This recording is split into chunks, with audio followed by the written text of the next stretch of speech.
हम लोग टैक्स क्यों पे करते हैं? वाई डू वी पे टैक्सेस? अभी हम आईडीटी की बात नहीं कर रहे, अभी हम डायरेक्टली पहले टैक्स की बात कर रहे हैं, ठीक है?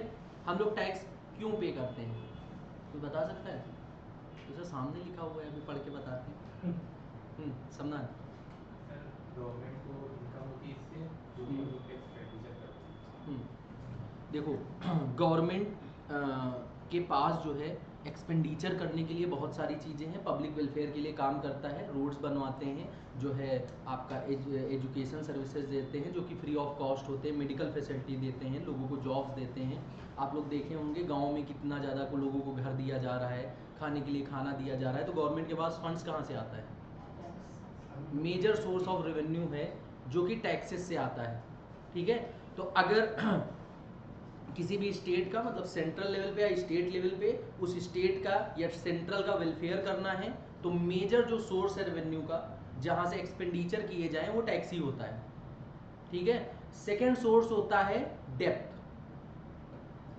समझे कि अगर हमारे पास पैसे की कमी हो रही है तो हम डेप्थ लेंगे, वर्ल्ड बैंक वगैरह से ले सकते हैं या पब्लिक से, गवर्नमेंट जो बॉन्ड्स वगैरह इशू करता है उसके जरिए ले सकता है, ठीक है? लेकिन major source of revenue taxes ही होता है। जब भी देखो प्रॉब्लम होती है तो टैक्स रेट बढ़ने लगते हैं कंट्री में, इकोनॉमिकल प्रॉब्लम होती है, कुछ इश्यूज होते हैं तो टैक्स आपके धीरे धीरे करके बढ़ने लगते हैं।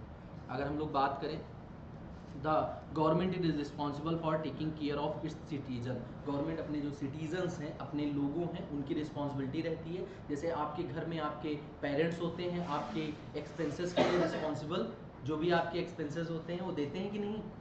वैसे ही आप लोग क्या हैं गवर्नमेंट के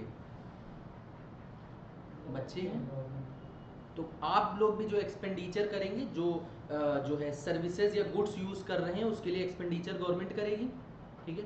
गिविंग देम थिंग्स लाइक, जैसे हेल्थ केयर दिया जाता है, एजुकेशन दिया जाता है, जॉब्स दिया जाता है। ऐसे बहुत सारे लोग हैं जो एजुकेटेड नहीं, उनको जॉब्स दिया जाता है, जैसे मनरेगा वगैरह करके स्कीम्स चलाती है गवर्नमेंट, पता होगा। रोड्स देता है, इलेक्ट्रिसिटी देती है, वाटर देती है। अब आप लोग देखें, अगर एजुकेशन की बात करें, गवर्नमेंट जो टीचर्स होते हैं उनकी सैलरी 1-1 लाख रुपए होती है, वहाँ की फीस कितनी होती है? 100-100, 200 रुपए। तो कैसे पॉसिबल है? टैक्स। सोशल सिक्योरिटी होती है, जैसे आप लोग देखें तो यहाँ पे सिक्योर्ड बैठे हुए हैं, आर्मी लगी हुई है पूरी, पुलिस लगी हुई है जो आपको सिक्योरिटी देती है, और अदर बेसिक नीड्स जो होती हैं वो भी पूरा करती है। तो इन सब का जो पैसा है वो टैक्स से मेजर सोर्स आता है। हम ये नहीं कहेंगे नहीं कि सारा सोर्सेज टैक्स से ही आता है गवर्नमेंट का, लेकिन मेजर सोर्सेज जो हैं वो टैक्स से ही आते हैं।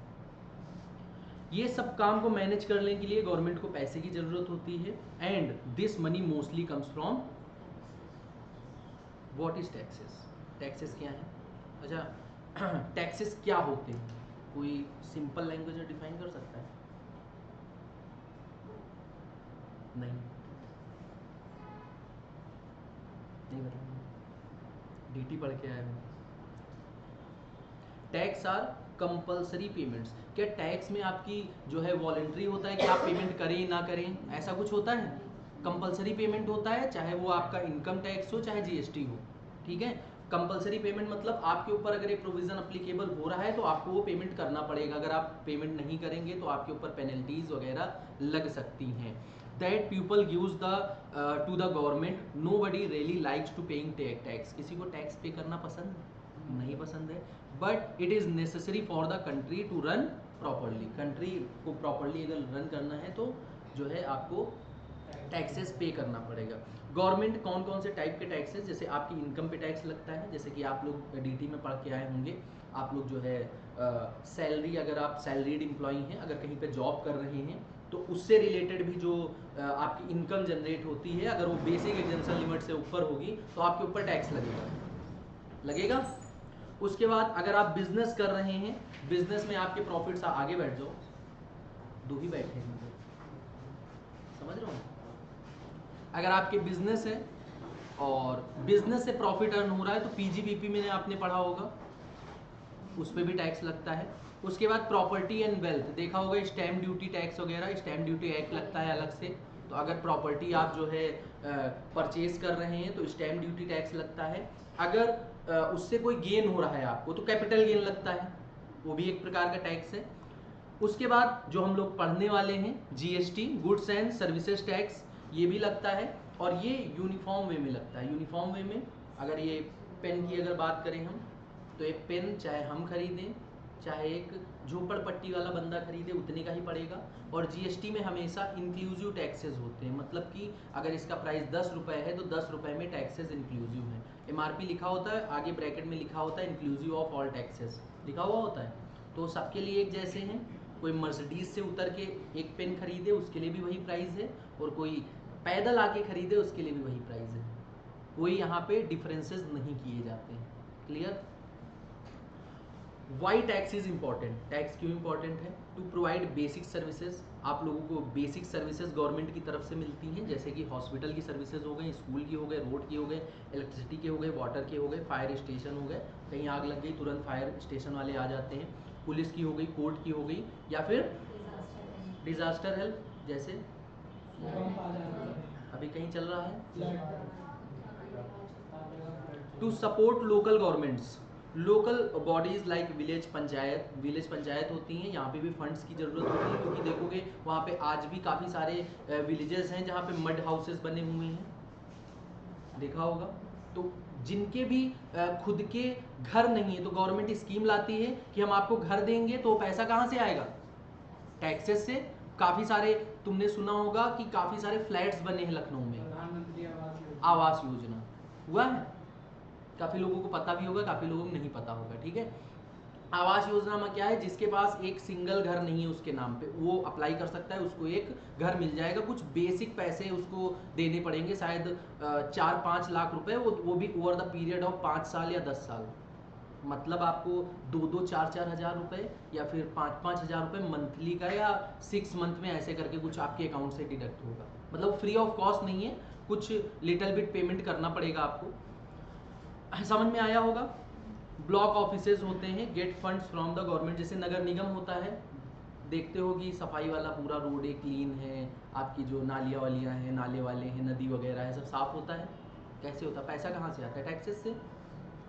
To protect us, protect in the sense army, police, ये सब क्या हम लोगों को प्रोटेक्ट कर रहा है। इमरजेंसी में कोई सर्विसेज हमको चाहिए, सर्विसेज इन द सेंस कोई प्रॉब्लम आ गई, हमें पड़ोसी आके हमको जो है परेशान कर रहा है, तुरंत फ़ोन मिलाते हैं, लड़ाई हो गई तुरंत फ़ोन मिलाते हैं, 100 नंबर मिलाओ, बोलते हैं। फ्री में बैठे हैं 100 नंबर वाले, उनको सैलरी मिल रही है कि नहीं है? रिश्वत मिलती है, वो अलग है, वो टैक्स से अलग है। Who manage tax? 2 अथॉरिटीज़ हैं, अगर आप लोग डीटी में पढ़े होंगे, CBDT, central board of direct tax, जो कि डायरेक्ट टैक्स से रिलेटेड सारे मैटर देखती है। डायरेक्ट टैक्स मतलब इनकम टैक्स। ठीक है, इनकम टैक्स कौन सा एक्ट चल रहा है?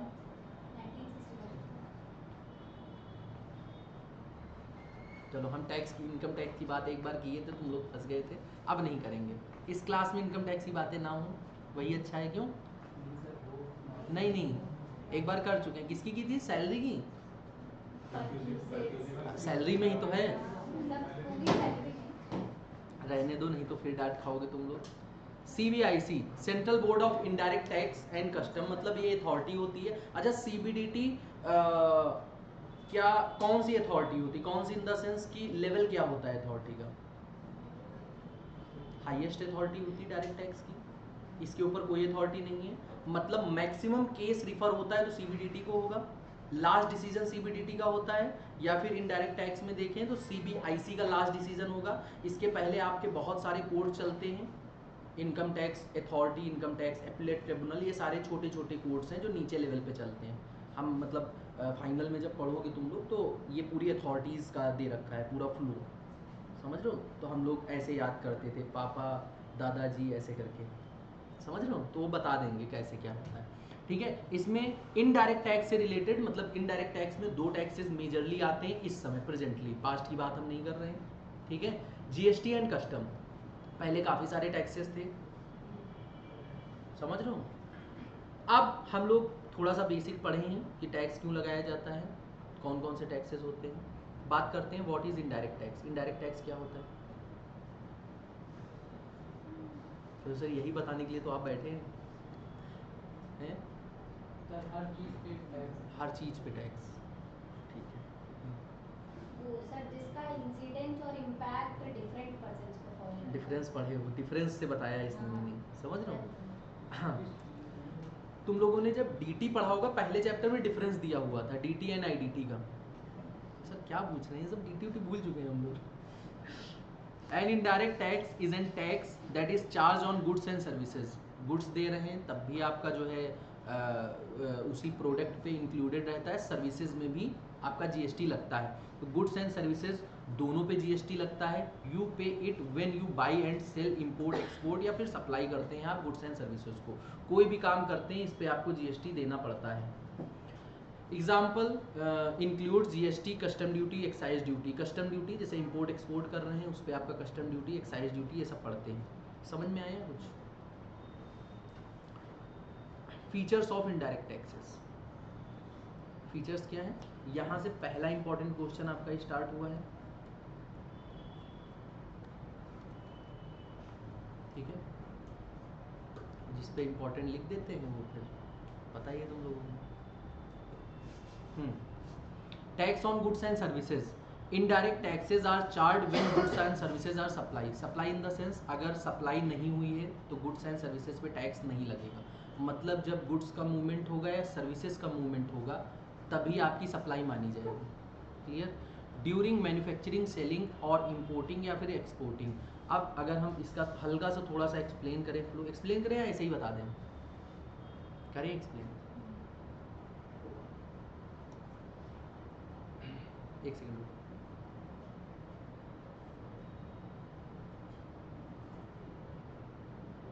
ये तो सर पहली बार कॉपी खुली है।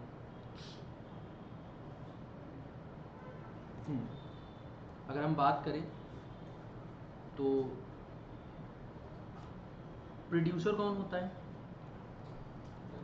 या फिर मैन्युफैक्चरर की बात करें जो मैन्युफैक्चरिंग करता है, तो एक मैन्युफैक्चरिंग कर रहा है बंदा, ठीक है, यहाँ से स्टार्ट होता है कोई भी गुड्स बनना। गुड्स की बात कर रहे हैं, अभी सर्विसेज की बात नहीं कर रहे, सर्विसेज मैन्युफैक्चर नहीं होती हैं, ठीक है। तो कोई भी गुड्स है आपका, गुड्स मान लीजिए 100 रुपीज़ का बना है, ये इसकी कॉस्ट है, ठीक है। अब जो कॉस्ट हमें लग रही है उसमें हम थोड़ा बहुत प्रॉफिट ऐड करते हैं। मान लीजिए 10 रुपीज़ का हमने प्रॉफिट ऐड किया है, तो गुड्स का कॉस्ट आपके कितना हो गया? अब इस पे हमारा जीएसटी लगता है, कॉस्ट प्लस प्रॉफिट पे हमारा जीएसटी लगता है। लेकिन ये जो जीएसटी लगता है ये मैन्युफैक्चरिंग के टाइम पे लगता है। कॉन्सेप्ट थोड़ा कायदे से समझना, नहीं तो चला जाएगा, ठीक है। अब इस पे जीएसटी मान लो हम परसेंटेज वाइज बात नहीं करेंगे, अभी कैलकुलेशन वगैरह हो जाएगी। हम 10 ही रुपए का ले रहे हैं एग्जांपल, कि आपका जो जीएसटी लग रहा है वो 10 रुपए का लग रहा है।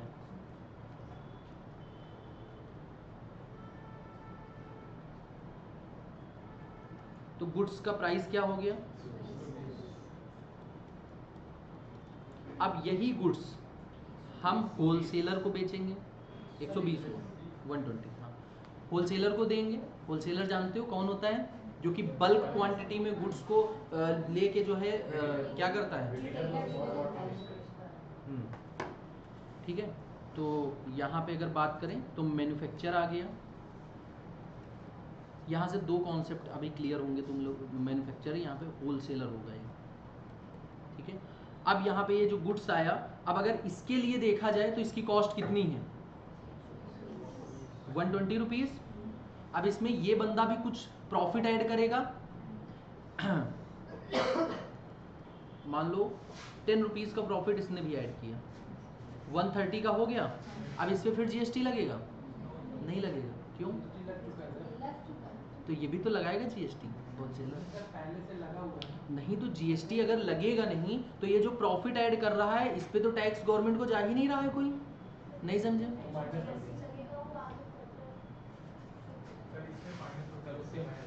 क्यों माइनस करते हैं? जो पुराना जीएसटी था हमारा, मतलब पुराने टैक्सेस थे, उसमें यही प्रॉब्लम थी कि हमारे टैक्स पे टैक्सेस लग जाते थे। समझे? ये इसकी एक प्रॉब्लम थी कि टैक्स ऑन टैक्स, अभी आगे पढ़ोगे। तो यहाँ पे जीएसटी का कॉन्सेप्ट लाने से एक कॉन्सेप्ट नया इंट्रोड्यूस हुआ था, आईटीसी, इनपुट टैक्स क्रेडिट। तो अगर जो जीएसटी आपने पहले पे की हुई है, ठीक है, उस जीएसटी का आगे जो होलसेलर है, मतलब ये वाला बंदा अपने जीएसटी पोर्टल पे दिखाएगा कि हमने इनको सेल किया है, और ये जो होलसेलर है ये परचेज दिखाएगा। समझ रहे हो?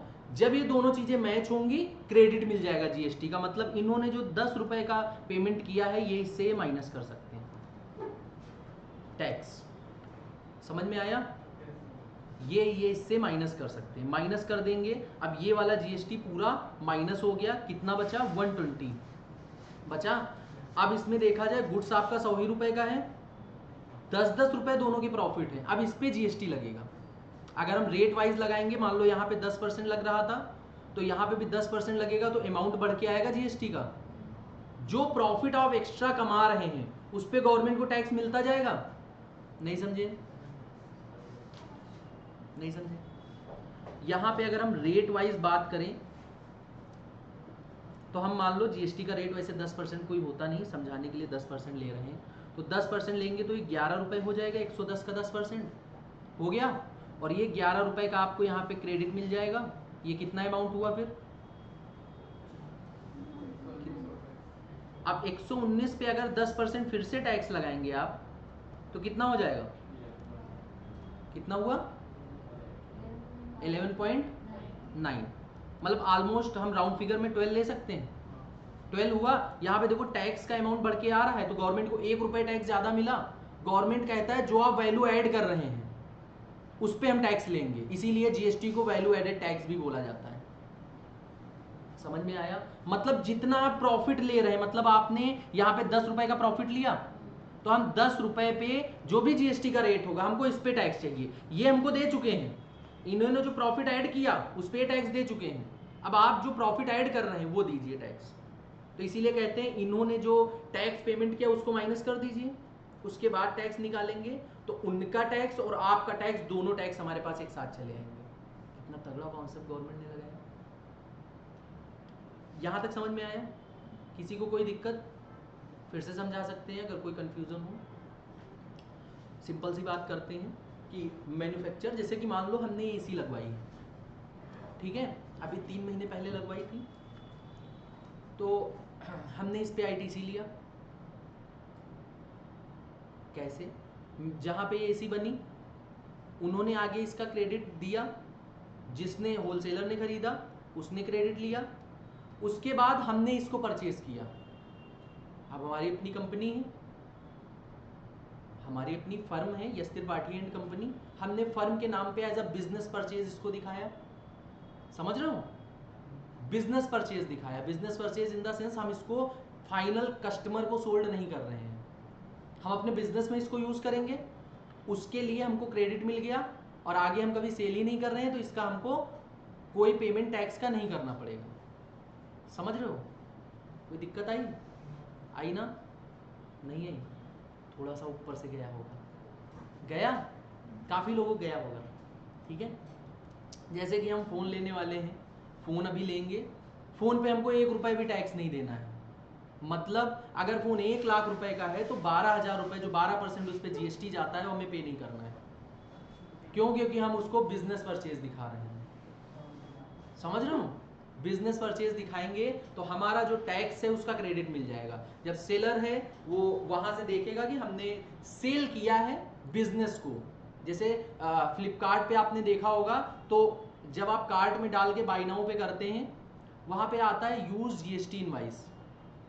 देखा है ना? देखा हो, दिखाएं। सबने देखा है? सबने देखा है?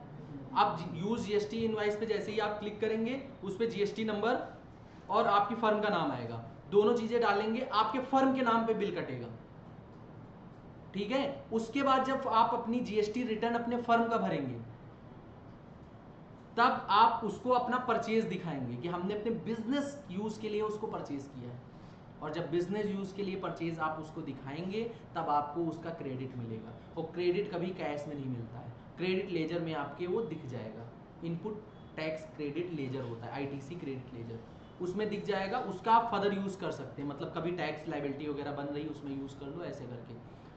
मान लो ये आपका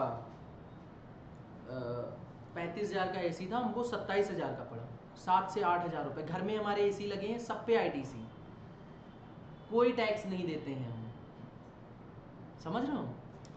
तो जुगाड़ कर लेते हैं, कभी भी हमारे में नहीं हो पाता है, हम दूसरे की फर्म में डलवा देते हैं, टैक्स नहीं देना है।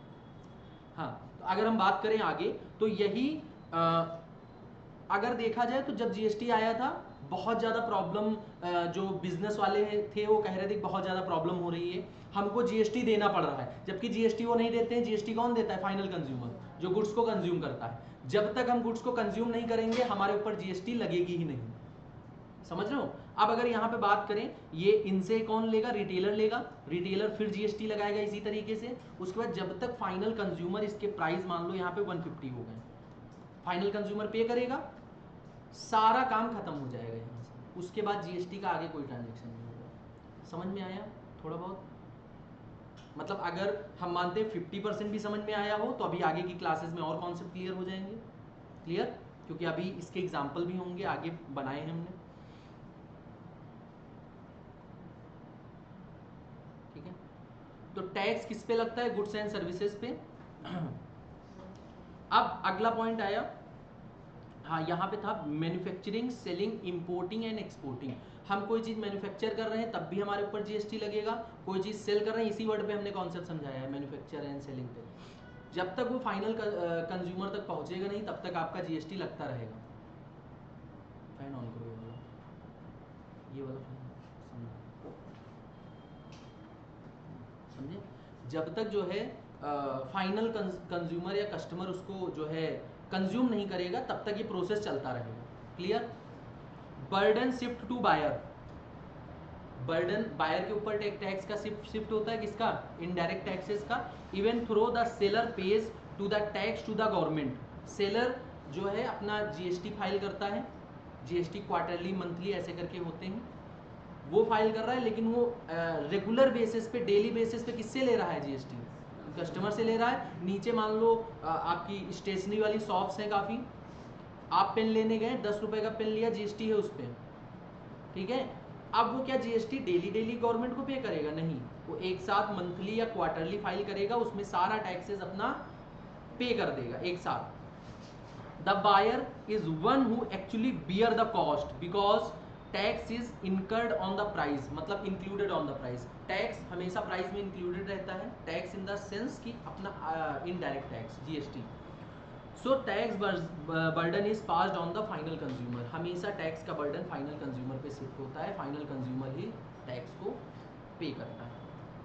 आगे अगला क्या पॉइंट है, इसका क्या मतलब? टैक्स कभी भी लगाते हैं तो गुड्स के प्राइस इंक्रीज हो जाएंगे। जैसे सुनते हो अभी काफ़ी एक नोटिफिकेशन आई थी दिवाली वाली को लेके कि काफ़ी सारे गुड्स पे, बाइक पे, फ़ोन पे रेट्स चेंज हुए हैं, उसकी वजह से देखो बाइक सस्ती हो गई। हाँ, जो 350 सीसी से नीचे थी बाइक वो सस्ती हो गई। क्या चीज़? हाँ, टैक्स रेट काफ़ी पे 0 हो गए टैक्स रेट, और काफ़ी पे टैक्स रेट 12 थे 5 हो गए, 18 थे 12 हो गए, ऐसे करके टैक्स रेट चेंजेस हुए। तो टैक्स एक इनडायरेक्ट टैक्स एक ऐसा टैक्स होता है जिसके इंक्रीज या डिक्रीज होने से प्राइस पे डायरेक्ट इम्पैक्ट पड़ता है, मतलब प्राइस बढ़ भी सकते हैं, प्राइस घट भी सकते हैं। जैसे कि आप लोग सुनते होंगे कि आईफोन महंगा हो गया, या फिर जो है स्मार्टफोन महंगे हो गए, या फिर इलेक्ट्रॉनिक प्रोडक्ट्स महंगे हो गए, क्योंकि इलेक्ट्रॉनिक्स का जीएसटी रेट बढ़ गया।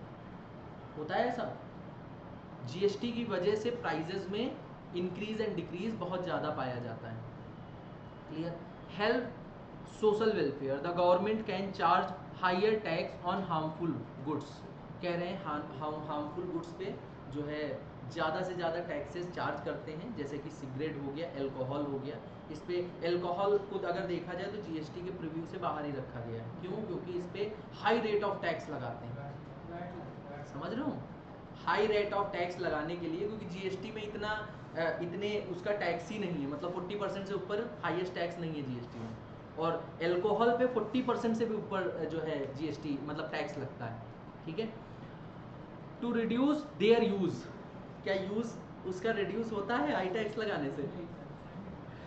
एंड प्रोटेक्ट पब्लिक हेल्थ, ठीक है? पब्लिक हेल्थ को प्रोटेक्ट करने के लिए जितना ज़्यादा टैक्स लगाते हैं, जितना ज़्यादा महंगा होता है, लोग समझता अच्छा है, अच्छी चीजें महंगी होती है। ये सब कैसी बातें कर रहे हैं। wider tax base, indirect tax apply almost all goods and services and even small transactions, so more people end up paying indirect tax compared to direct tax। मतलब अगर देखा जाए इसका wider tax base है, एक छोटी सी टॉफ़ी भी खरीदोगे उस पर भी जीएसटी पे कर रहे हो, समझ रहे हो, चॉकलेट भी खरीद रहे हो, कोई भी आप ट्रांजेक्शन कर रहे हैं उसमें जीएसटी इंक्लूडेड है, यहाँ तक कि मेडिकल भी कुछ मेडिसिन वगैरह भी खरीद रहे हैं तो छोटी सी छोटी चीज़ पे आपका जीएसटी लग रहा है। लेकिन अगर हम इसी जगह इनकम टैक्स की बात करें तो इनकम टैक्स में आपका एक स्लैब है, अगर बेसिक एग्जेम्पशन लिमिट से आप क्रॉस करेंगे तभी आपको टैक्स पेमेंट करना पड़ेगा, अदरवाइज आपको कोई टैक्स पेमेंट करने की नीड नहीं है। इंडिया में 90% इनकम टैक्स रिटर्न ऐसे होते हैं जिनमें कोई टैक्स नहीं होता है। ये क्या बता दिया, ये सही बताया है। जैसे हमने मोर देन 200 रिटर्न अभी फाइल किए हैं, आज लास्ट डेट है, मतलब हमारे लिए कल ही थी, हमारे साथ कल ख़त्म हो गए। तो जितने भी टैक्स रिटर्न फाइल किए केवल 3 या 4 टैक्स रिटर्न थे जिसमें टैक्स हम निकाले थे, बाकी टैक्स नहीं निकालते। क्यों? टैक्स अगर आपने निकाला तो क्लाइंट चेंज कर देगा आपको, समझ रहे हो? नहीं समझे?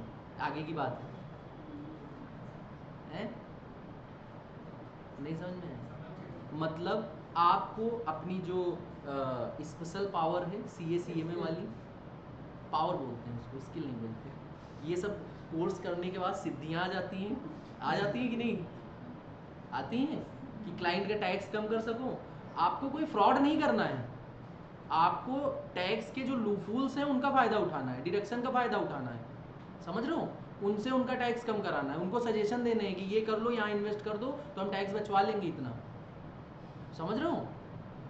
तो ये करके आपको अपनी शक्तियों का प्रयोग करना पड़ता है, तभी आपको पैसा देंगे, आपसे काम करवाएंगे। नहीं तो अगर उनको टैक्स ही देना हो तो यूट्यूब पे काफ़ी ट्यूटोरियल पड़े हुए हैं, इनकम टैक्स कैसे फाइल किया जाता है। सब लोग, मैक्सिमम लोग सैलरीड पर्सन जो होते हैं पढ़े लिखे होते हैं, फॉर्म कैसे फाइल होता है पता है उनको, फाइल कर दें, तुमको पैसे क्यों देंगे?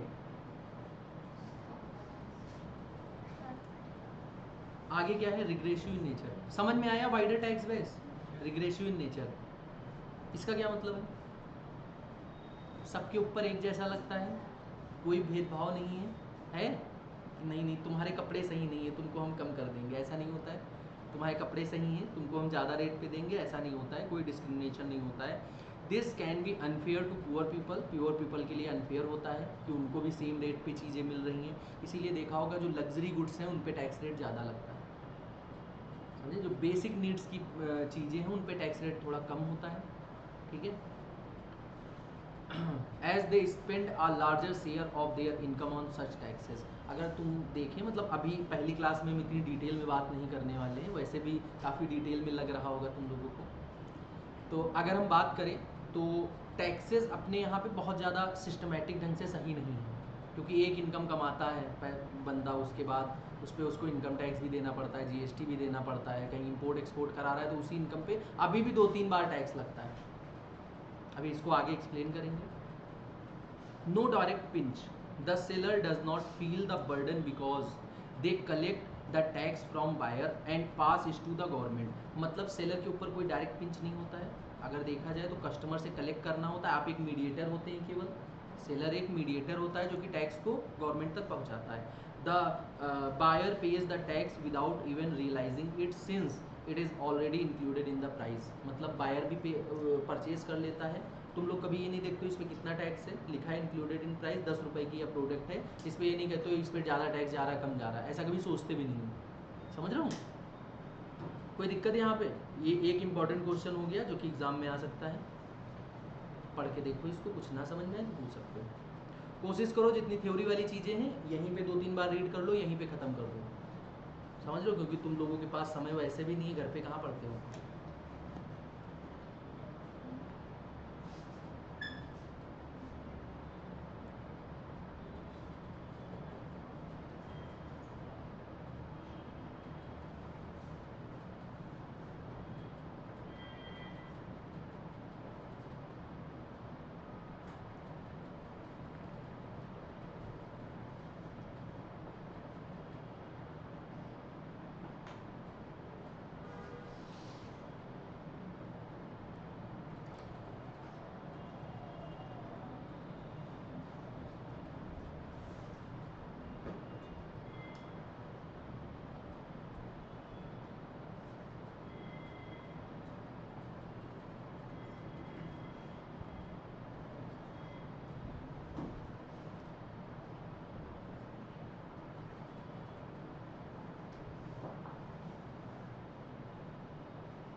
नीचे नीचे वाला सर क्वेश्चन तो देखा देखा लग रहा है थोड़ा सा,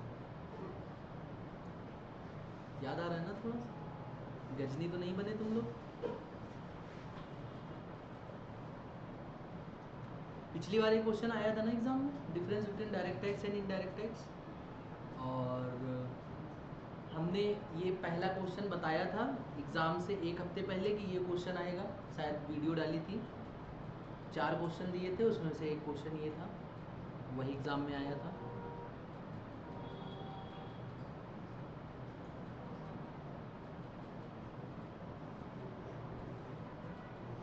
मतलब इनडायरेक्ट टैक्स में इस बार भी जितना बता देंगे उतना ही करना है, वही एग्जाम में आएगा। क्वेश्चन पहले ही बता देंगे, मतलब थोड़े बहुत।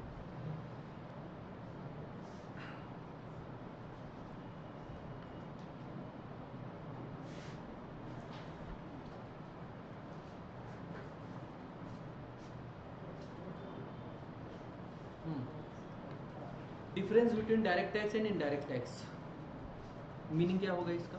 डायरेक्ट टैक्स जानते हो, ये इनकम एंड वेल्थ पे लगता है, डायरेक्टली गवर्नमेंट लगाती है, मतलब डायरेक्टली कंज्यूमर से ये पैसा लेती है टैक्स का, कोई भी इनडायरेक्टली नहीं लगाती, मतलब किसी थर्ड पर्सन इसको जमा कर रहा है आपके बिहाफ पे, ऐसा कुछ नहीं होता है।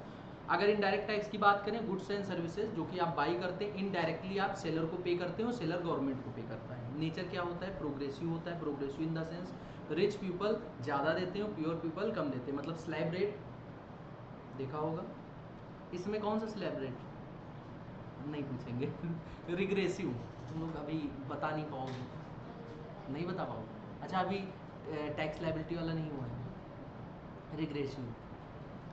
Everyone pays same rate which whether rich और पुअर, मतलब सबके ऊपर सेम लगेगा, ये डिस्कशन हो चुका है इसके ऊपर।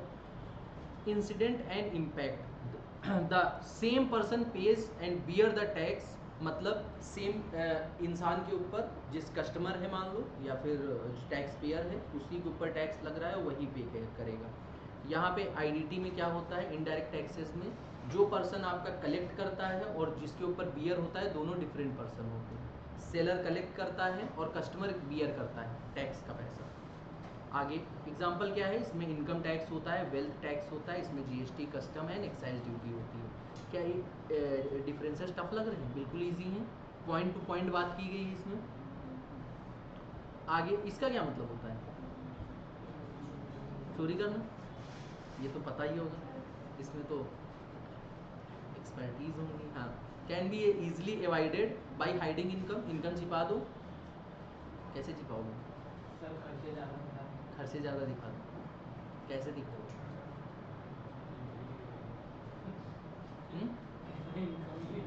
इनकम ही नहीं दिखा, इनकम कैसे छिपा सकते हो? जैसे हमारे पास कल रात में 12 बजे एक आईटीआर आया, एक ने केवल हमको आईडी और पासवर्ड दिया, हमने पूरा आईटीआर उसका फिल कर दिया, कोई भी इंफॉर्मेशन उससे नहीं मांगी।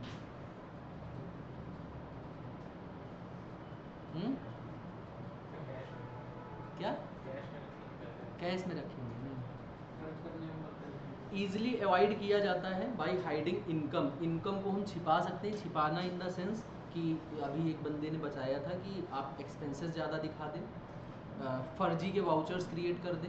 वाउचर्स जानते हो? पता हो ना पता हो तो हम बता सकते हैं, पता है कि नहीं? वाउचर्स नहीं पता?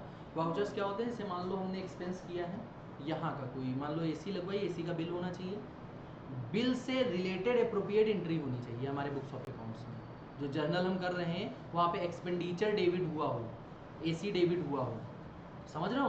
और वो चीज़ हमारे जो फाइल होगी उस मंथ की, जैसे मंथ वाइज आपके एक्सपेंडिचर की फाइल बनती है, किसी भी ऑर्गेनाइजेशन में होता है, किसी भी एंटिटी में होता है, मंथ वाइज एक्सपेंडिचर फाइल बनती है, जो ऑडिट होता है, जिसका ऑडिटर चेक करता है। तो वो चेक करता है, पहले एक स्लिप लगी होती है, एक्सपेंडिचर स्लिप, जिसमें टैली की एंट्री होती है, अकाउंटिंग एंट्री, उसके नीचे सपोर्टिंग डॉक्यूमेंट लगा होता है, एसी का बिल।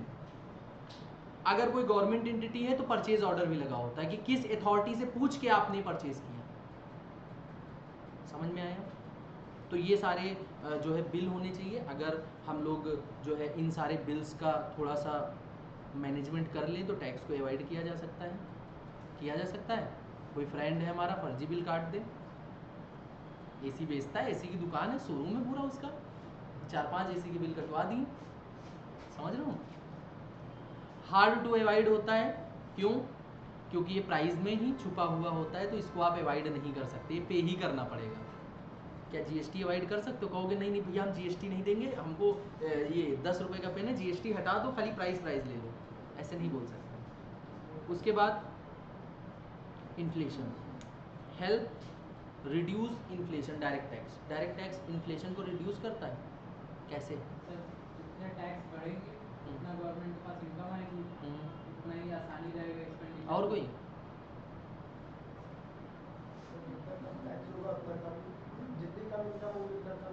हाँ, जितनी कम इनकम, मतलब इनकम पे टैक्स होता है।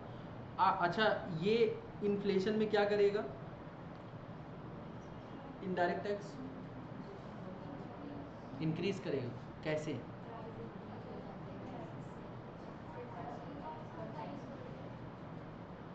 एक लोग बोलो समझ में आए।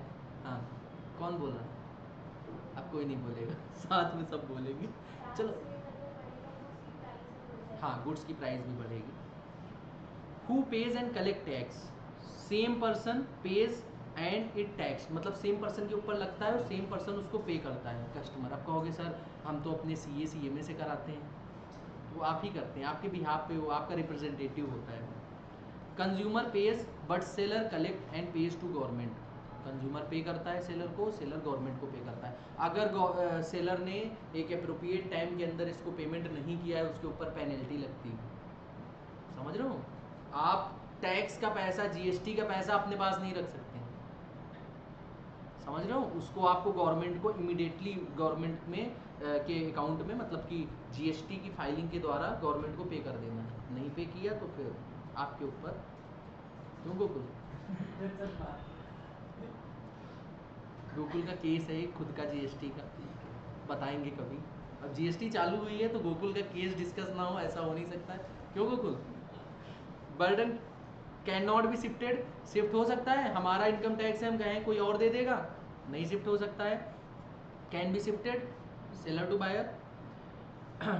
Trigger point, when a person earns taxable income, मतलब ये कब लगता है? जब आप टैक्सेबल इनकम अर्न करते हैं, मतलब कि जब आपकी इनकम बेसिक एग्जेम्पशन लिमिट से ज़्यादा होगी, जब आप अर्न करेंगे तभी आपको जीएसटी देना पड़ेगा। और यहाँ पे जब आप गुड्स एंड सर्विसेज को सप्लाई करते हैं या फिर कंज्यूम करते हैं, तब आपको टैक्स देना पड़ेगा। बिल्कुल सिंपल है, बेहद सिंपल। पढ़ लो एक बार। आईडीटी इजी लग रही है ना? क्यों इजी लग रही है ना? इजी ही है। 2 क्लास है, 2 क्लास तक इजी ही है आईडीटी। सर डरा रहे हैं आप? नहीं,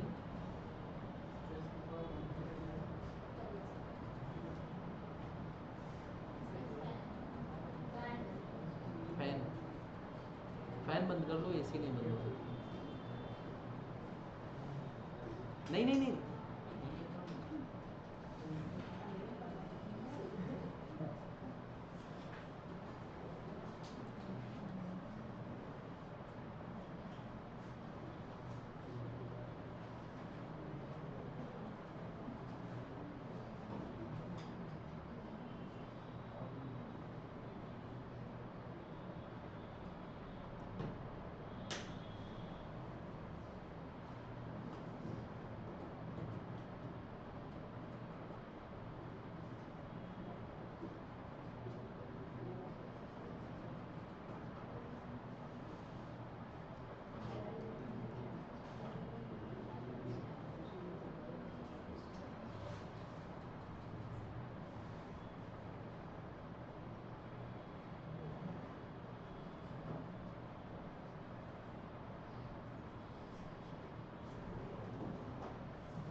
हाँ, आईडीटी में थ्योरी क्वेश्चन आएंगे सीएमए वाले।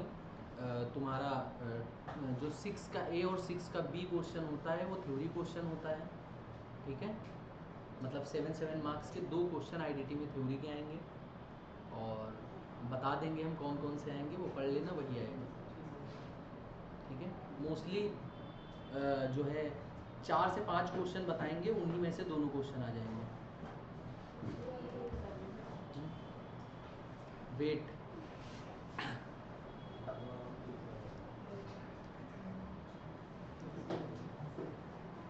CMA में IDT का पेपर CMA में, ठीक है, क्या तो फिर ना बताइए सर, जितना हम बताएंगे उससे बाहर आ नहीं सकता है, जितने क्वेश्चंस बताएंगे पूरा पेपर 100%, उसमें भी बताएंगे।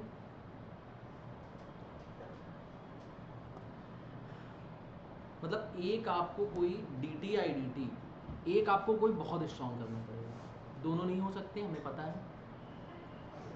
समझ लो, हम फैक्ट वाली बातें करते हैं, वो ऐसे बातें नहीं करते दोनों पढ़ लो 100 मार्क्स, ऐसे वाली बातें हम नहीं करते हैं।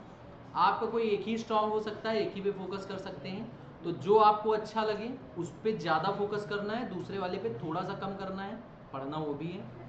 समझ रहा हूँ, सबकी चॉइसेस अलग अलग होती हैं, हो सकता है किसी को DT पसंद हो ज़्यादा, किसी को IDT। DT अच्छा लग रहा है, क्यों अच्छा लग रहा है ना? नहीं, कितने लोग हाथ नहीं उठाओगे सामने, हमें पता है कितने लोग हैं जिनको DT बहुत टफ लग रही है। हम पूछ रहे हैं कुछ, कितने लोग हैं जिनको DT बहुत टफ लग रही है? 2 दिन बाद पूछिए। 2 दिन बाद नहीं, अब ख़त्म है, मतलब ये जो तुम लोगों ने पढ़ रहे हो डिडक्शन, DT खत्म ही है क्या? मतलब किसको किसको बहुत टफ लग रही है? टफ नहीं है, नहीं है सर।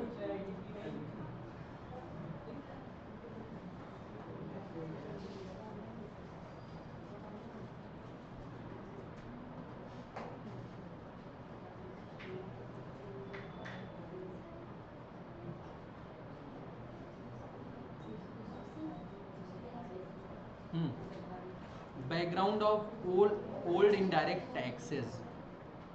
अब हम लोग थोड़ा अपने कॉन्स्टिट्यूशन की तरफ जाते हैं। कॉन्स्टिट्यूशन जानते हैं, भारत का संविधान, ठीक है। The constitution of India is the highest law in the country. मतलब कोई भी हमें लॉ लाना होता है अगर, तो सबसे पहले कॉन्स्टिट्यूशन में देखते हैं कि इसकी परमिशन दी गई है कि नहीं दी गई है। Permission in the sense constitution में लिखा होना चाहिए कि इससे रिलेटेड आप लॉ ला सकते हैं, ये चीज़ आप अमेंड कर सकते हैं, ऐसी चीज़ें। Any tax that goes against the constitution is considered invalid या फिर इनलीगल। कुछ भी अगर कॉन्स्टिट्यूशन में लिखा है कि ये टैक्स आप नहीं ला सकते हैं, तो उससे रिलेटेड टैक्सेस आप नहीं ला सकते हैं। Article 246 and schedule 7 divided law making powers into 3 list. मतलब आर्टिकल 246 से जो कि जो है 3 लिस्ट में डिवाइड होता है। पहला होता है union list, state list and, ये पढ़ा होगा तुम लोगों ने शायद, ठीक है। यूनियन लिस्ट क्या होती है? यूनियन लिस्ट के लॉज केवल सेंट्रल गवर्नमेंट बना सकता है। स्टेट लिस्ट के केवल स्टेट और कॉन्करेंट लिस्ट के दोनों बना सकते हैं, ठीक है ना। अच्छा है। अब कुछ ये टैक्स की एंट्रीज हैं GST के बिफोर, कि इनकम टैक्स किस एंट्री में लगता था, ये याद करनी है आपको मोस्टली। किसमें इसमें कुछ समझाने वाला नहीं है कि इनकम टैक्स 82 में आता है, 83 में कस्टम ड्यूटी आता है, वैट आता है, 54 में एग्रीकल्चर इनकम टैक्स 46 में आता है, ऐसे करके ये पूरी लिस्ट है। इसमें कुछ समझाने जैसा नहीं है, ये आपको पढ़ना है। हाँ, याद करना पड़ेगा, इसमें समझाने जैसा नहीं। मतलब अगर हम बात करें तो अभी पढ़ लेना, फिर हम बताएंगे क्या करना है, याद करना है कि नहीं करना है, ठीक है। अभी ऑनलाइन क्लास चल रही, तो अभी हम कुछ ऐसा नहीं बोल सकते कि इसको छोड़ दो ऐसे करके।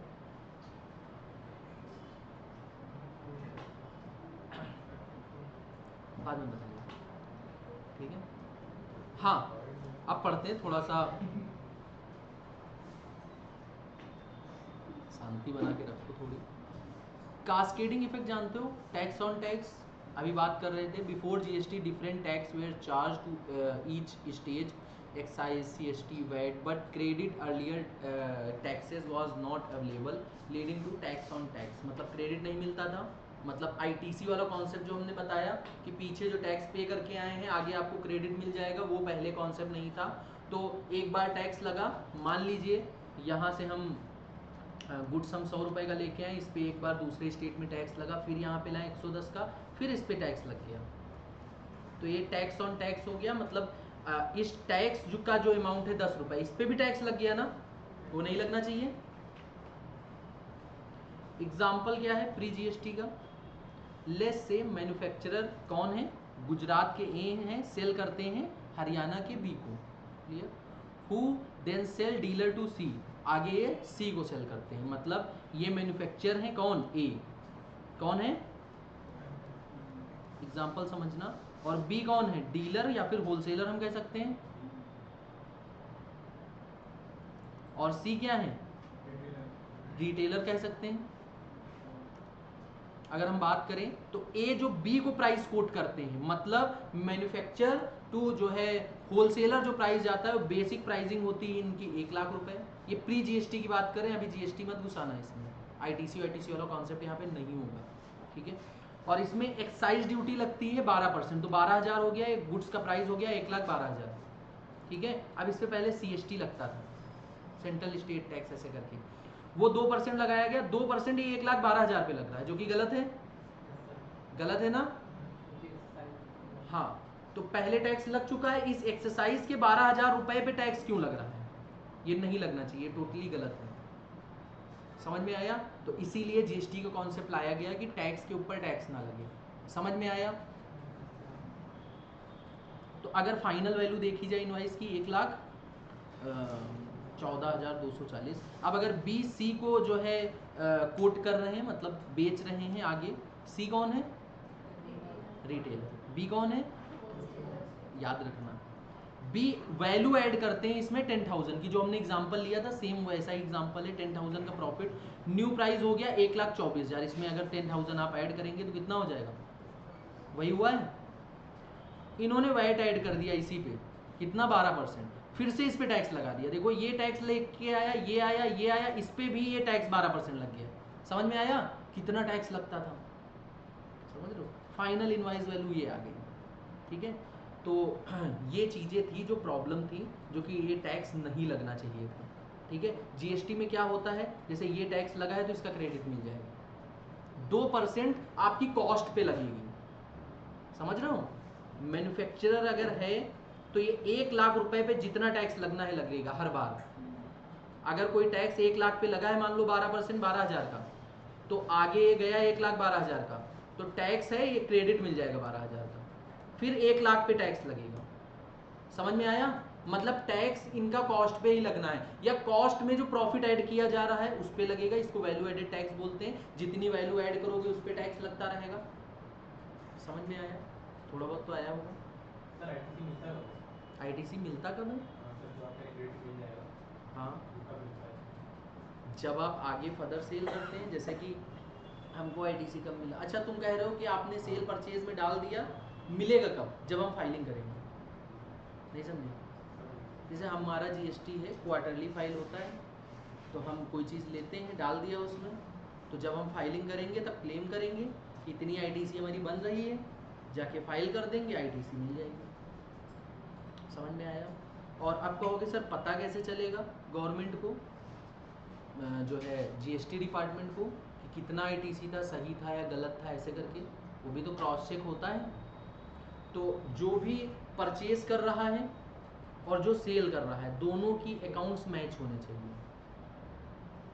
जैसे कि आप जो मैन्युफैक्चरर है वो अपने यहाँ से जब तक फाइलिंग नहीं करेगा, मैन्युफैक्चरर जब तक फाइल नहीं करेगा अपना, मतलब जो उसने सेल किया है, तब तक ये इधर जो होलसेलर है उसके जीएसटी पोर्टल पे नहीं दिखेगा, नहीं समझे। इसीलिए गुड्स का एक स्पेसिफिक कोड होता है, एचएसएन कोड जिसको बोलते हैं, समझ रहे हो, स्पेसिफिक कोड होता है गुड्स का कि इस गुड्स पे आईटीसी लेनी है, मतलब एक समझ लो सीरियल नंबर समझ लो, उस टाइप से होता है कि ये पहचान है कि इस गुड्स का आईटीसी मिल रहा है, समझ में आया। सोल्यूशन क्या है, देखो क्वेश्चन पहले ऊपर प्रॉब्लम हमने बताई, अब इसका solution, one nation one tax, एक ही टैक्स रहे जीएसटी, काफ़ी सारे टैक्स होते हैं, तो मान लो हम पहले यूएसए से कुछ कोई चीज़ मंगाए, इंपोर्ट एक्सपोर्ट कुछ कर रहे हैं, वहाँ टैक्स लगा, फिर हमारे स्टेट में आएगा वहाँ टैक्स लगेगा, ऐसे करके कई बार टैक्स लग सकता है। उसके बाद क्या हुआ, एक ही टैक्स लगा जीएसटी आने के बाद, वन नेशन वन टैक्स, एक ही टैक्स लगेगा, मतलब पहले गुड्स पे अलग लगता था, सर्विसेज पे अलग लगता था, ऐसे करके टैक्स को डिवाइड किया गया था। अराउंड 29 टाइप के टैक्सेस आपके लगते थे पूरे इंडिया में, वो सबको हटा के एक टैक्स लाया गया जिसका नाम जीएसटी था। With GST, all major indirect tax merged into one, a single tax on supply of goods and services. Supply of goods and services पे सिंगल टैक्स लगता था, जैसे कि एग्जांपल वही पुराना वाला एग्जांपल लेते हैं और इस पे जीएसटी का रेट 12% लेते हैं, ठीक है। ए टू बी, ए कौन थे? मैन्युफैक्चरर थे, बी कौन थे? होलसेलर थे, ठीक है। तो 1 लाख का प्राइस ये कोट कर रहे हैं, 12% की जीएसटी, 1,12,000 का प्राइस हो गया, क्लियर। अब अगर देखा जाए तो ये जो प्राइस ऐड कर रहे हैं ये 10,000 प्रॉफिट ऐड कर रहे हैं, कौन? बी टू सी। तो 1 लाख से 1,10,000 हो जाएगा, ये नीचे हो जाएगा। अब जो जीएसटी लगेगा वो 1,10,000 पे लगेगा। वहां कितने पे लग रहा है? 12,000 भी इसमें ऐड करके लग रहा था। यहाँ पे 12,000 ऐड किया गया? नहीं किया गया। तो टैक्स ऑन टैक्स लग रहा है जीएसटी में? नहीं लग रहा। किसी को थोड़ा सा टेक्निकल लग रहा है क्या? ये इजी है, सबको समझ में आ रहा है? सबको मतलब सबको, एक भी बच्चा ऐसा नहीं होना चाहिए जिसको समझ में ना आए, ठीक है। तो जीएसटी जो है वो कोट करके हमारा इनवाइस वैल्यू बन जाएगी। अब यहाँ की इनवाइस वैल्यू देखो 1,23,200 है, और यहाँ की इनवाइस वैल्यू देखो अराउंड 40, हम मान के चलते हैं राउंड फिगर में। फर्क आ गया टैक्स में, तो गवर्नमेंट के लिए बढ़िया था, पैसे कमा रही थी, समझ लो। उसके बाद अगर बात करें नो कास्केडिंग, कास्केडिंग का मतलब तो प्राइजेस लोअर हो गए, अभी देखा डिफरेंस आया प्राइजेस में अराउंड 15-20 हजार का। Since tax credit is allowed at every stage मतलब manufacturer to wholesaler, wholesaler to retailer, retailer to consumer, हर स्टेज पे क्रेडिट मिल रहा है। यहाँ तक कि हम अपने बिजनेस परचेज के लिए किए हैं, इसको भी फर्दर सेल करें फिर भी क्रेडिट अगर कोई बिजनेस कर रहा है तो मिल जाएगा। जब तक फाइनल कंज्यूमर के पास नहीं पहुंचेगा गुड्स तब तक क्रेडिट मिलता रहेगा, क्रेडिट नहीं रुकता है। इसको बोला जाता है सीमलेस फ्लो ऑफ क्रेडिट, समझ लो, चलता रहता है, चलता रहता है। Tax is only paid on the value added, अभी हमने बताया था GST is a value added tax, जो आप वैल्यू मतलब प्रॉफिट ऐड कर रहे हैं उस पर आपको टैक्स पेमेंट करना पड़ेगा, not on previous taxes. This remove tax on tax problem, helping control inflation and making prices more transparent. समझ में आया होगा। अब एक समरी टेबल हमने बनाई हुई है जिसमें कि बिफोर जीएसटी आफ्टर जीएसटी की बातें, मतलब ये समरी है ऊपर वाले की। पहले एक बार पढ़ सकते हो इसको, जो एग्जाम्पल है, हो सकता है ना समझ में आए, इसे आना चाहिए।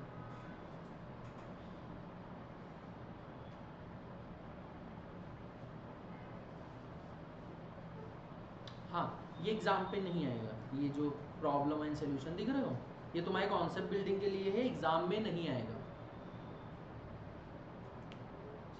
एग्जाम वाला पढ़ा दीजिए। क्यों ऐसा है? काम नहीं करना है जीएसटी में, पैसे नहीं कमाने हैं? कमाने हैं ना। पढ़ किस लिए रहे हो? पैसे कमाने के लिए। लोग कहते हैं नॉलेज के लिए लोग कहते हैं नॉलेज के लिए पढ़ते हैं, तुम बता रहे हो पैसे कमाने के लिए। नॉलेज यूज करके पैसे ही कमाएंगे। तो पहले तुम्हारी प्रायोरिटी नॉलेज होनी चाहिए ना, तुमने पैसा बोला।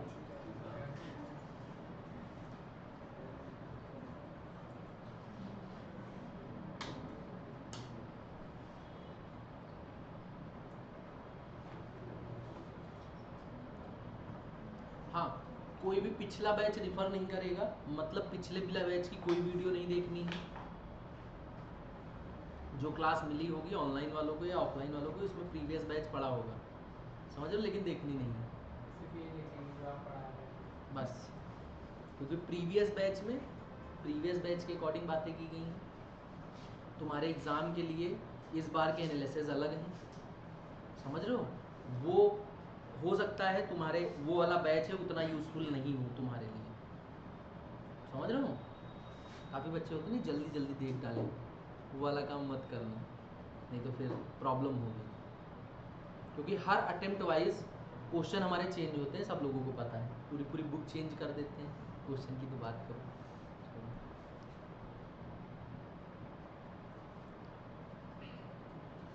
अपना कॉन्सेप्ट ऐसे रखता है कोई कॉपी ना कर पाए, बैच ही चेंज, अगले बैच में नई चीज़ें। सॉल्यूशन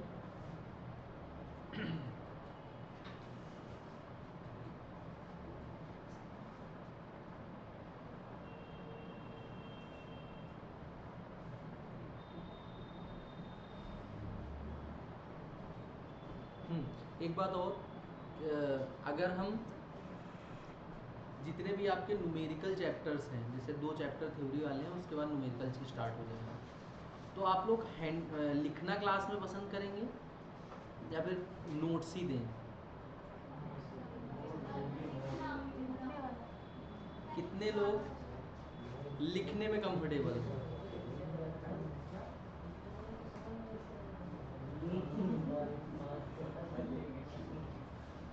नंबर ऑफ क्लासेस बढ़ेंगी, पहले ही बता रहे हैं, कोई दिक्कत नहीं, बहुत टाइम है। जिनका दिसंबर में एग्जाम है वो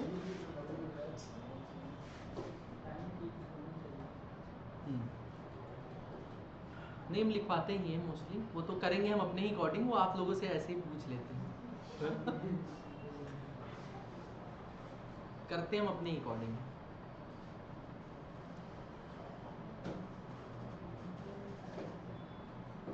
सर गेम खेलते हैं क्यों?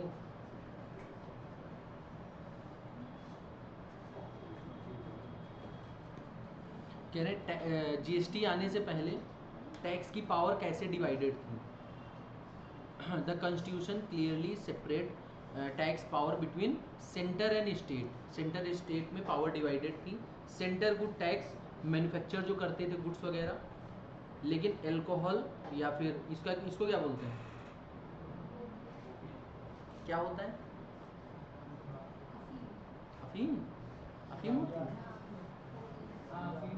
गांजा अफीम टाइप का कुछ होता है, ठीक है, नारकोटिक्स, ड्रग्स, ठीक है, तो इन सबको अलग रखा गया है, ठीक है।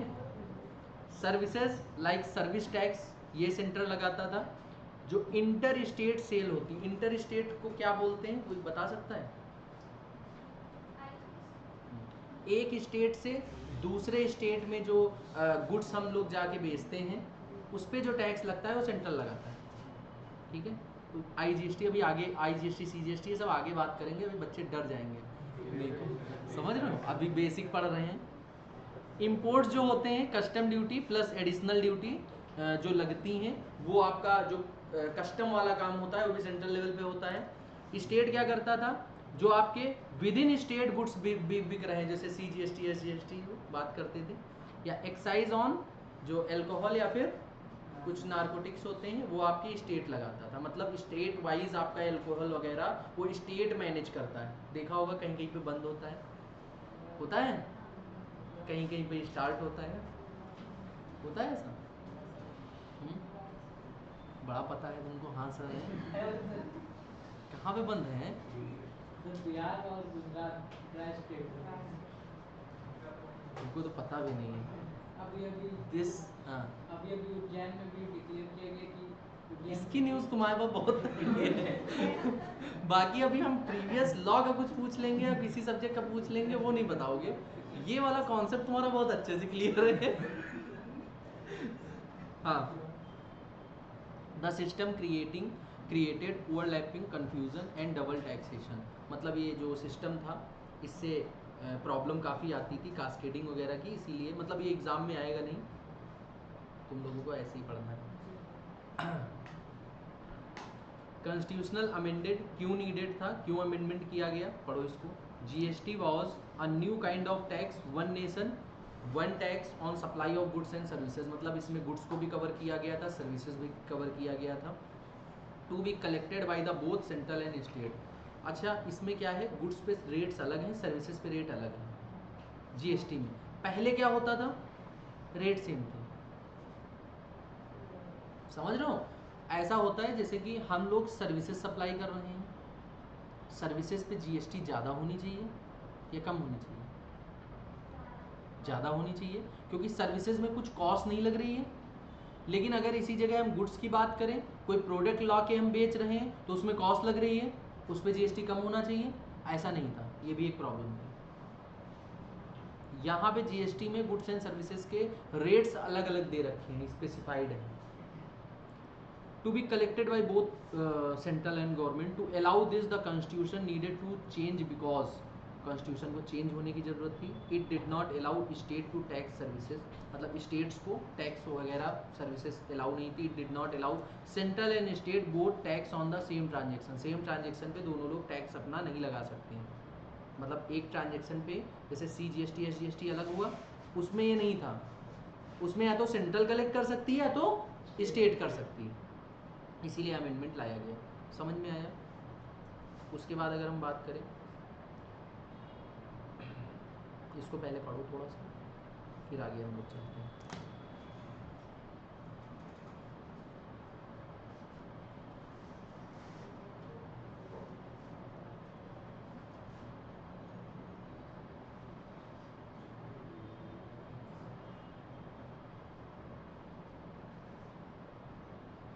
तुम लोगों ने स्कैनर ली है अपनी अलग से? DTI DT की नहीं ली है? DT की है, IDT की नहीं है? एक ही में तो होती है स्कैनर क्रैकर जो भी होता है, नहीं है उसमें? एक ही में तो ली ही नहीं है। Very good. तो तुम लोग क्वेश्चन कैसे करते हैं? खाली मॉड्यूल, ओनली मॉड्यूल। तो पहले CNA मॉड्यूल सॉल्व किया, अब CA करना है, उसके बाद स्कैनर सॉल्व करना है। टाइम उसके बाद नहीं, ज़्यादा हो गया। CA पहले CNA का किया, फिर CA का, स्कैनर। तो चलो अभी बात करते हैं इस बारे में। पढ़ लो पहले।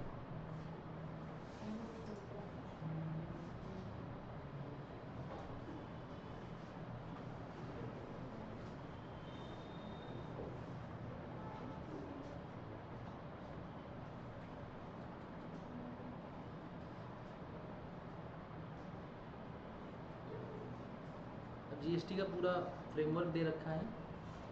ओरिजिनली इंट्रोड्यूस किया था, ये जो अमेंडमेंट था GST लाने के लिए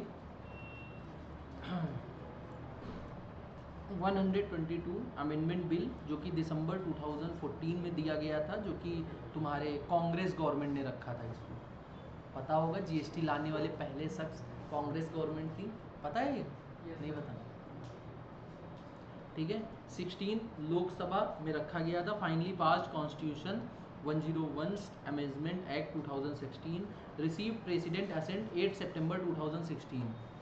8 सितंबर 2016 को प्रेसिडेंट की जो है असेंट मिली थी, और ये इफेक्टिव हो गया था 16 सितंबर 2016 को। ओके सर, लेकिन एक्ट वगैरह में तो 17 करके लिखा है। ठीक है, इफेक्टिव अप्लीकेबिलिटी डिफरेंस होता है इनमें, समझ लो। मेन प्रोविजंस क्या हैं इसके?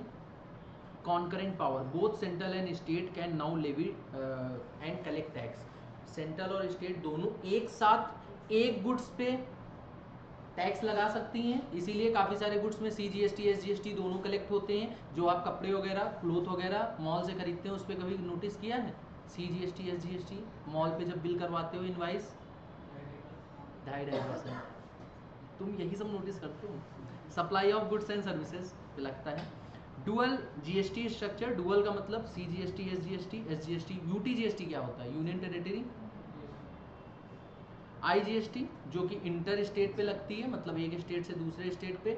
IGST का बाइफिकेशन भी दो पार्ट में होता है आगे चल के, ये भी सेंट्रल और स्टेट दोनों का इसमें पार्ट होता है IGST में। अब ये क्या है? किन किन चीज़ों को एक्सक्लूड कर रखा है? Alcohol for human consumption is kept outside the preview of GST। क्यों GST के प्रीव्यू से बाहर रखा गया? क्योंकि इस पे GST से भी हाई रेट का टैक्स लगता है। 5 पेट्रोलियम प्रोडक्ट्स हैं, crude oil, diesel, petrol, ATF। ATF क्या होता है? एविएशन टरबाइन फ्यूल, हवाई जहाज में जो पेट्रोल डाला जाता है। ठीक है, नेचुरल गैस हो गई, इनको सबको क्या किया गया है? To be tax under GST later as per the GST council recommendation. अभी इन पे कोई नोटिफिकेशन नहीं आया है, अभी इनको GST के प्रीव्यू से बाहर रखा गया है। लेटर ऑन अगर आगे फ्यूचर में कभी नोटिफिकेशन आएगा तो इनको GST में इंक्लूड किया जा सकता है on the recommendation of GST council. Special case tobacco, centre can still levy excise duty on tobacco and in additional GST, मतलब इस पे एक्साइज ड्यूटी वगैरह लगती है GST के प्रीव्यू से, इसको भी। हाँ, अब GST काउंसिल, ये मोस्ट इंपॉर्टेंट क्वेश्चन है।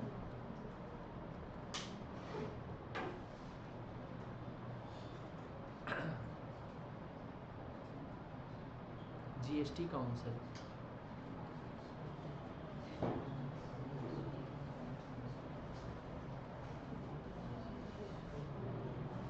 इसको हम कंपोजिशन भी कह सकते हैं, कंपोजिशन ऑफ जीएसटी काउंसिल।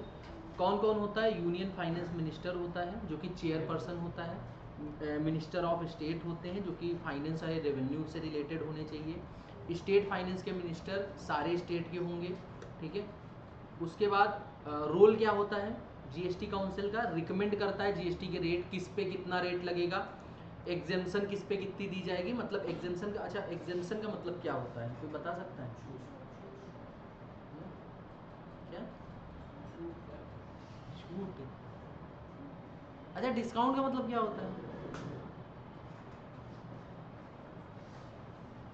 अच्छा ये बताओ, एक एग्जेम्पशन होता है, एक होता है नील रेट। तो जीरो होता है। एग्जेम्पशन का क्या मतलब होता है? कि किन किन चीज़ों को जीएसटी से हटा दिया, मतलब जीएसटी ना लगाया जाए, जीएसटी एग्जेम्पशन का मतलब पहले इस पे जीएसटी लगता था, हट गया। लेकिन किसी प्रोविज़न की वजह से, किसी नोटिफिकेशन की वजह से, किसी अमेंडमेंट की वजह से फ्यूचर डेट में उस पर जीएसटी नहीं लगेगा, या फिर कुछ कम लगेगा। थ्रेशोल्ड लिमिट मतलब कुछ चीज़ें ऐसी है जिन पे कहा जाता है कि 1000 से या 5000 से या 10,000 से आपकी ऊपर होंगी तभी इस पे जीएसटी लगेगा। होता है ऐसा, वो इस टाइप की थ्रेशोल्ड लिमिट वाइज भी एग्जेम्पशन होती हैं। And which tax to merge, कौन से टैक्स को मर्ज किया गया है। इंश्योर यूनिफॉर्मिटी बननी चाहिए अक्रॉस द स्टेट, मतलब एक स्टेट में एक ही जैसा टैक्स स्ट्रक्चर होना चाहिए। How GST council decision are made, GST council के डिसीजन कैसे होते हैं। At least half of the member must be present. Quorum, quorum जानते हो? कोरम क्या होता है? कोई ऐसे नहीं बोलेगा, हैंड रेज करेंगे। कोरम अब सीएमए वाले बच्चों से मेनली पूछ रहे हैं जिनको लॉ पढ़ाया है। कोरम, ये सबके हाथ क्यों नहीं उठ रहे हैं कोरम में? हैं?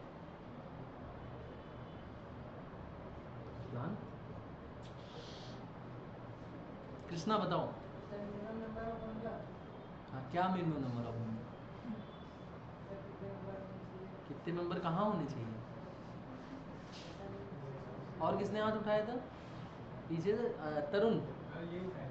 अच्छा बीच में शोएब। समीक्षा। सर किसी भी डिसीजन को लेते समय उसमें एक minimum number of member decide होते हैं, उसी को कोरम कहते हैं। अगर वो नहीं है तो वो डिसीजन पास कोई एक मीटिंग है, उसमें मिनिमम नंबर ऑफ पर्सन चाहिए या मेंबर चाहिए उस मीटिंग को स्टार्ट करने के लिए, ठीक है। उसके बाद उसमें डिसीजन लिया जा सकता है। मान लो 10 लोग हैं हमारे मेंबर की टीम में और 2 लोग आए हैं तो कोरम नहीं है।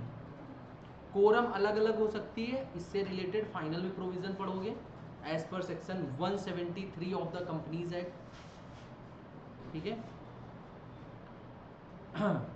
Decision must be approved by at least 3/4 of the weighted votes. 3/4 का मतलब 75%, मतलब एसआर होना चाहिए, स्पेशल रेजोल्यूशन पढ़ा होगा। आगे क्या दे रखा है? सेंटर का अगर देखा जाए 1/3 वोट होना चाहिए, मतलब इस 3/4 की बात की जा रही है। और ऑल स्टेट टुगेदर होके 2/3 वोट होना चाहिए। बहुत ही हमने, मतलब तुम्हारी बुक में बहुत ही मिसमैनेजमेंट टाइप का लिखा हुआ था, ये अलग अलग पैराग्राफ में हमने बिल्कुल ऐसे क्रक्स फॉर्म में इसको लिखा है। So for any major decision central at least 20 state must agree. Central agree होना चाहिए और 20 स्टेट एग्री होना चाहिए अगर हम बात करें, क्योंकि 2/3 होना चाहिए, ठीक है। तो अगर हम बात करें तो ये फर्स्ट चैप्टर आपका ऑलमोस्ट एंड होता है। अब आगे हम आगे बात करेंगे कल की क्लास में। आगे भी चैप्टर है, दिखाएंगे नहीं अभी, कल दिखाएंगे, ठीक है।